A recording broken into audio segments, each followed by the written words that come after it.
Hello. ഇന്നത്തെ video നമ്മളത് ഇന്നത്തിൽ നിന്നും വ്യത്യസ്തമായിട്ടുള്ള ഒരു കുഞ്ഞു വീഡിയോ ആണ്.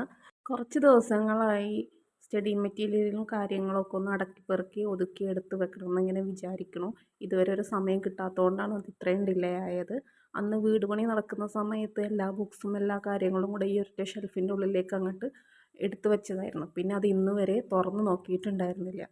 അപ്പോൾ ഇതിൽ കാണുന്ന ഈ ബാഗുകളെല്ലാം എനിക്ക് രാവിലത്തേക്ക് റെഡിയാക്കാനുള്ളതാണ്. എൻ്റെ 3 മക്കളുടെയും എൻ്റെയും ബാഗാണ്. ഞാൻ സ്റ്റഡി പർപ്പസിന് വേണ്ടിയിട്ട് റീഡിങ്ങിന് ഒരു സെൻറ്ററിൽ പോകുന്നുണ്ട്. അപ്പോൾ ഡെയിലി രാവിലെ 4 ബാഗ് എനിക്ക് സെറ്റ് ചെയ്യണം. LKG പഠിക്കുന്ന ഒരു മോൻ്റെതും ഹൈസ്കൂളിൽ പഠിക്കുന്ന മോള് UP ക്ലാസ്സിൽ പഠിക്കുന്ന ഒരാളും പിന്നെ എൻ്റെ ബാഗും, അങ്ങനെ 4 ബാഗാണ് ഈ നിരന്നിരിക്കുന്നത്. അപ്പോൾ ഈ ഒരു മേശേൻ്റെ ഉള്ളിലാണ് ഞാൻ ഇതുവരെ പഠിച്ചിരുന്ന എല്ലാ കാര്യങ്ങളും അതിനകത്താണ് ഉള്ളത്. തൊഴിൽ വീഥികൾ ഓരോന്ന് വന്നതും എല്ലാം അതിനകത്തേക്ക് അങ്ങോട്ട് വെക്കും. നല്ലോണം വായിച്ചു കഴിഞ്ഞാൽ ചിലത് നോക്കിയിട്ടും ചിലത് നോക്കാതെയൊക്കെ അതിൻ്റെ ഉള്ളിലേക്ക് അങ്ങോട്ട് വെക്കും.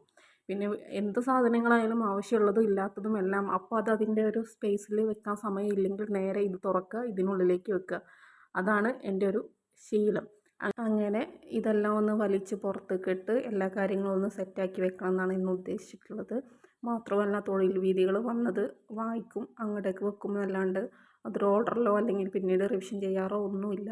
അപ്പോൾ എന്തായാലും ഇപ്പോൾ എക്സാമൊക്കെ അടുത്തു. ഇനി ഒരു മാസം 10th പ്രിലിംസിന് കഷ്ടിച്ച് ഏകദേശം ഒരു 1.5 മാസം കിട്ടിയാലേ കിട്ടുകയുള്ളൂ.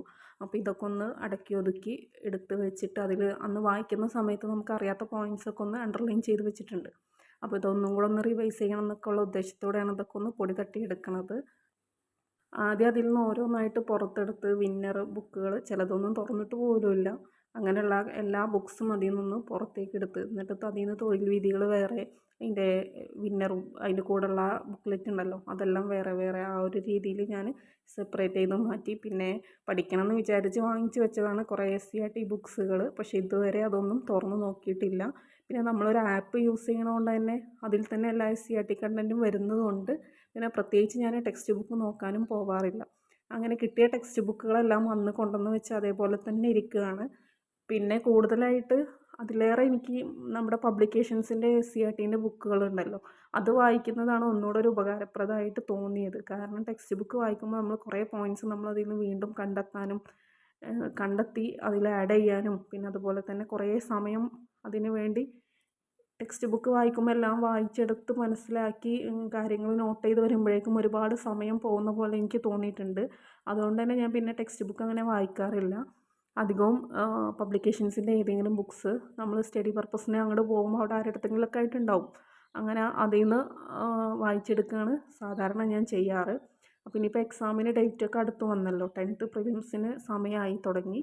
അപ്പോൾ ഒന്നുകൂടെ പഠനങ്ങളൊന്ന് ക്രോഡീകരിക്കണം എന്നുള്ള ലെവലിലാണിപ്പോൾ. ഇതൊക്കെ ഒന്ന് വലിച്ച് പുറത്തേക്കിട്ട് തൊഴിൽ വീഥി ഒന്നുകൂടെ ഒക്കെ നോക്കണം എന്നുണ്ട്. പിന്നെ നമ്മൾ എത്രയൊക്കെ പഠിച്ചാലും അതിൻ്റെ ഒരു കുറച്ച് ശതമാനം എങ്ങനെയായാലും നമ്മൾ മറന്നു പോകും. അപ്പോൾ ഞാൻ ഈ തൊഴിൽ വീഥി വായിക്കുന്ന സമയത്ത് കൂടുതലായിട്ടും ചെയ്യുന്നത് എങ്ങനെയാണെന്ന് വെച്ചാൽ വായിക്കുമ്പം ഞാൻ ഇതുവരെ കേൾക്കാത്ത പോയിൻറ്റ്സ് ഉണ്ടെങ്കിൽ അതൊന്ന് അണ്ടർലൈൻ ചെയ്തിടും. അങ്ങനെ ഒരു വീക്കിൻ്റെ ഉള്ളിൽ അത് വായിക്കും, എന്നിട്ട് ഇതിനുള്ളിലേക്ക് അങ്ങോട്ട് തട്ടും. അതാണ് എൻ്റെ ഒരു സ്ഥിരം പരിപാടി. അതിൻ്റെ ഇടയിൽ തീരെ തുറന്നു നോക്കാത്തതും ഉണ്ടായിട്ടുണ്ട്. വീട് പണിയും കാര്യങ്ങളും ഒക്കെ വന്ന സമയത്തും അതുപോലെ കുട്ടികൾക്ക് വയ്യായ്ക എന്തെങ്കിലും വരുന്ന സമയത്തൊക്കെ നമുക്കിത് എല്ലാം പ്രോപ്പറായിട്ട് കൊണ്ടുപോകാൻ പറ്റണമെന്നില്ല. അപ്പോൾ അന്നേരം അതിൻ്റെ ഉള്ളിലേക്ക് അങ്ങനെ എടുത്ത് വെച്ച കാര്യങ്ങളും ഉണ്ട്. പിന്നെ OMR ഷീറ്റ് എല്ലാം ഉണ്ട് അതിനകത്ത്. റാങ്ക് ഫയൽ, തൊഴിൽ വീഥി, OMR ഷീറ്റുകൾ എല്ലാം ഉണ്ട്. OMR ഒക്കെ ചെയ്യാറുണ്ടായിരുന്നു, ഇപ്പോൾ കുറച്ചായിട്ടൊന്നും ചെയ്തിട്ടില്ല. ഇനി അതൊക്കെ ഒന്ന് പൊടി തട്ടി എടുക്കണം എന്നാണ് വിചാരിക്കുന്നത്. അപ്പോൾ ബുക്സും കാര്യങ്ങളൊക്കെ ഒന്ന് അറേഞ്ച് ചെയ്തു. തൊഴിൽ വീഥികൾ വേറെ, വിന്നർ ബുക്കുകൾ വേറെ, റാങ്ക് ഫയലുകൾ വേറെ, പിന്നെ എക്സ്ട്രാ ഞാൻ പ്രിൻ്റ് എടുക്കുന്ന കുറച്ച് നോട്ട്സും കാര്യങ്ങളൊക്കെ ഉണ്ട്. നമുക്ക് ആപ്പ് വഴി യൂസ് ചെയ്യുമ്പോൾ അതിൽ തരുന്ന PDF നോട്ട്സുകൾ എനിക്ക് വലിയ പരിചയമില്ലാത്ത ഭാഗങ്ങളാണെങ്കിൽ ഞാൻ പ്രിൻ്റ് എടുത്ത് വെക്കാറുണ്ട്. അതാണ് ആ ഫയലിനകത്ത് കാണുന്നത്. അതിന് പുറമേ കുറേ എഴുതിയെടുത്ത കുറേ നോട്ട്സ് ഉണ്ട്. അങ്ങനെ എല്ലാം കൂടെ ഞാനൊന്ന് അറേഞ്ച് ചെയ്ത് എടുത്തിട്ടുണ്ട്.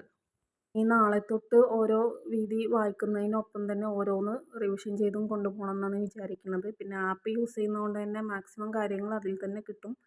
അതിന് പുറമേ ഒരു എക്സ്ട്രാ റീഡിംഗ് എന്ന നിലക്കാണ് ഞാൻ ഇതും കൂടെ യൂസ് ചെയ്യുന്നത്. അങ്ങനെ നമ്മുടെ ഏകദേശ പരിപാടികൾ കഴിഞ്ഞിട്ടുണ്ട്. അപ്പോൾ നമ്മുടെ വീഡിയോ എല്ലാവർക്കും ഇഷ്ടമായിട്ടുണ്ടാവുമെന്ന് വിചാരിക്കുന്നു.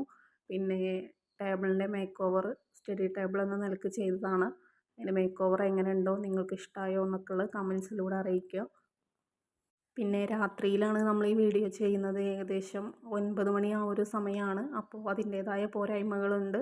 വീഡിയോയിൽ ക്ലാരിറ്റി കുറവുണ്ട്. എല്ലാം ഒന്ന് അഡ്ജസ്റ്റ് ചെയ്യണം കേട്ടോ.